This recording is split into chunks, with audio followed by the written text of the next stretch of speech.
So look, the first line of defense is meant to be the business. And whenever we talk about defense, we're talking about any organization and the risks that it faces trying to execute on its mandate, whatever purpose that business has.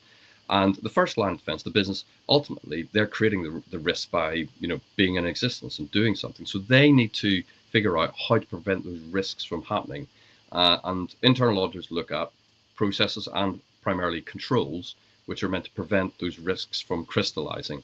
And so what we're looking at is, business having good, strong controls themselves to prevent risks occurring. They check, that those control systems that they have in are operating effectively, and constantly do that throughout, their life cycle.